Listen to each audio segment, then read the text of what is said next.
இதுதான் நம்ம கொடுத்துருக்க ப்ரோக்ராமு. ஃபஸ்ட்டு வந்து எந்த ஒரு ப்ரோக்ராம் வந்து நம்ம பிரிண்ட்எஃப், ஸ்கேன்எஃப் யூஸ் பண்ணோம்னாலும் நம்ம standard input output dot H use பண்ணணும். ஏன்னா அதான் வந்து இன்புட் அவுட்புட் லைப்ரரி.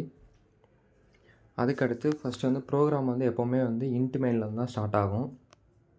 இங்கே வந்து நம்ம என்ன பண்ணியிருக்கோம்னா ஒரு அரேயை வந்து பாயிண்டரில் வந்து டிக்ளேர் பண்ணி வச்சுருக்கோம். அந்த அரேயில் வந்து ஒவ்வொரு பொசிஷன்லேயும் 2 இன்டிஜர் வேல்யூ வந்து அசைன் பண்ணி வச்சுருக்கோம்.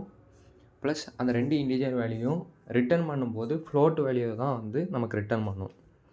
ஸோ நமக்கு வந்து இந்த மேத்தமெட்டிக்கல் எக்ஸ்ப்ரெஷன் பண்ணுறதுக்காக வந்து எஃப்ங்கிற ஒரு வேரியபிளை வந்து ஃப்ளோட்டில் டிக்ளேர் பண்ணி வச்சுக்கிட்டோம். ஏன்னா நமக்கு ரிட்டர்ன் ஆகக்கூடிய வேல்யூ வந்து ஃப்ளோட்டில் தான் ரிட்டர்ன் ஆகும். ஸோ அப்போ அதை ஸ்டோர் பண்ணுறதுக்கு ஃப்ளோட் வேல்யூ தான் வேணும்.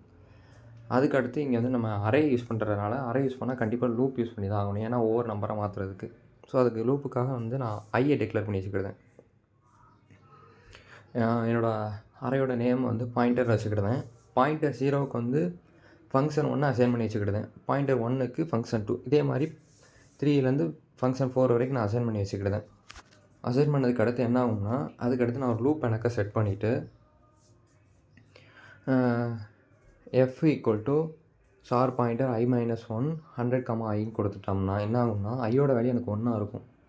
ஸோ அப்போ 1 - 1 வந்து 0 ஆயிரும்.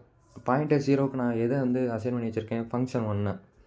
ஃபங்க்ஷன் 1க்கு இந்த 100ஐயும் ஐயோட வேல்யூவான 1ஐயும் மேலே எடுத்துகிட்டு போகும். ஸோ இது மேலே போய் இன்டிஜர் i, இன்டிஜர் jயில் வந்து ரிசீவ் ஆகும். இன்டிஜர் iயில் வந்து 100ம் இன்டிஜர் jயில் வந்து 1 ரிசீவ் ஆகும். அது வந்து பிரிண்ட் ஆகும். பிரிண்ட் ஆனதுக்கு அடுத்து என்ன ஆகும்னா 100/1. இது டிவைட் ஆகும்போது இன்டிஜரில் தான் டிவைட் ஆகும். ஏன்னா நம்ம அனுப்புனது வந்து இன்டிஜரில் தான். ஸோ அப்போ இது வந்து டிவைட் ஆகுறதும் இன்டிஜரில் தான் டிவைட் ஆகும். அப்போ 100/1 எவ்வளோ? 100 தான். ஆனால் ரிட்டர்ன் ஆகும்போது ஃப்ளோட் வேல்யூவில் ரிட்டர்ன் ஆகும். அப்போ வந்து 100க்கு அடுத்து 0.00 அந்த மாதிரி வரும். இதே மாதிரி தான் திரும்ப வந்து என்ன ஆகும்னா அதே மாதிரி தான் 100 ஐயோட இருக்க இடத்துல வந்து 2 வந்து சென்ட் ஆகும்.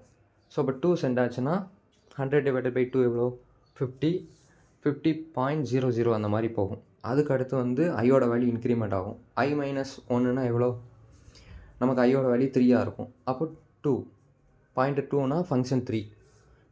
இந்த இடத்துல ஐயோட வேல்யூ நமக்கு 3ஆக இருக்குது. அப்போ மேலே போகும். ஃபங்க்ஷன் 3க்கு போயிட்டு 100/3 இன்டீஜரில் டிவைட் பண்ணும்போது என்ன ஆகும்னா 33 மட்டும்தான் வரும். 33.33 வராது. ஏன்னா இன்டீஜரில் டிவைட் பண்ணும்போது இந்த பாயிண்ட் வேல்யூ வந்து கன்சிடர் பண்ணாது. ஸோ நமக்கு வந்து வெறும் 33 மட்டும்தான் வரும். அதை ரிட்டர்ன் பண்ணும்போது ஃப்ளோட் வேல்யூ ரிட்டர்ன் பண்ணதுனால 33.00ன்னு வரும். இதே மாதிரி கடைசி அந்த ஃபங்க்ஷன் 4 வரைக்கும் ரன் ஆகும்.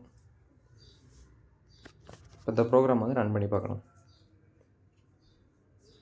இப்போ எனக்கு அதே மாதிரி கரெக்டாக வந்துடுச்சா? ஃபஸ்ட்டு வந்து 100 வந்து 1ஆல் டிவைட் பண்ணோம், 100 கிடச்சிது. 100 வந்து 2ஆல் டிவைட் பண்ணோம், 50 கிடச்சிது. 100 வந்து 3ஆல் டிவைட் பண்ணும்போது 33 கிடச்சிது.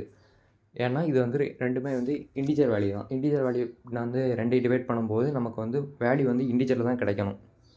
ஸோ வந்து அதை டெசிமல் பாயிண்ட்ஸ் வந்து கன்சிடர் பண்ணாது. அதை வந்து திரும்ப வந்து ஃப்ளோட்டில் வந்து ரிட்டர்ன் பண்ணணுங்கிறதுக்காக வந்து திரும்ப 0.00ன்னு வந்திருக்கு.